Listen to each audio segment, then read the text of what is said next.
আসসালামু আলাইকুম এভরিওয়ান, আপনারা কেমন আছেন? আমি আলহামদুলিল্লাহ ভালো আছি। আমার আজকের রেসিপি হলো রিকশা মাছ দিয়ে বেগুন দিয়ে ভুনা। আমি প্রথমে দিয়ে দিয়েছি প্যানে তেল, দিয়ে দিলাম পেঁয়াজ কুচি, রসুন পেস্ট দিয়ে একটু খুব ভালোভাবে ভেজে নেব। ভেজে নিয়েছি। এখন একে একে সব মশলাগুলো দিয়ে দিব। দিয়ে দিলাম হলুদের গুঁড়া, মরিচের গুঁড়া, জিরার গুঁড়া, ধনিয়ার গুঁড়া। একটু পানি দিয়ে কিন্তু আমি এখন মশলাটাকে খুব ভালোভাবে কষিয়ে নেব। একটু লবণ দিয়ে কষাতে হবে। কষিয়ে নিলাম খুব ভালোভাবে। আমি মাছগুলোকে দিয়ে দিলাম। আমরা তো রিকশা মাছ বলি, আপনারা কি মাছ বলে থাকেন এই মাছকে কমেন্টে বলে যাবেন।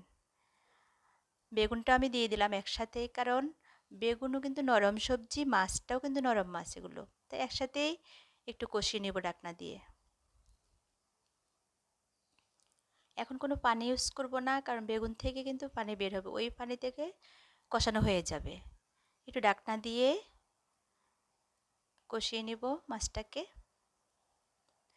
সামুদ্রিক মাছ কিন্তু আমাদের সবার জন্য খুবই দরকার।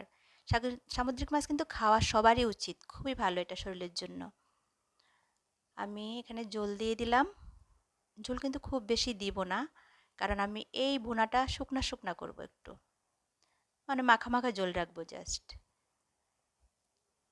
দিয়ে দিলাম। খুব নাড়ানাড়ি করা যাবে না, মাছটা কিন্তু নরম ভেঙে যাবে। এই যে রান্নাটা কিন্তু আমার শেষ, এটা ফাইনাল লুক। এটুকুই ঝোল রেখে নামিয়ে ফেলবো। আশা করি আপনাদের ভিডিওটি ভালো লেগেছে। যদি ভালো লাগে অবশ্যই লাইক কমেন্ট শেয়ার করে আমার পাশে থাকবেন। আল্লাহ হাফেজ।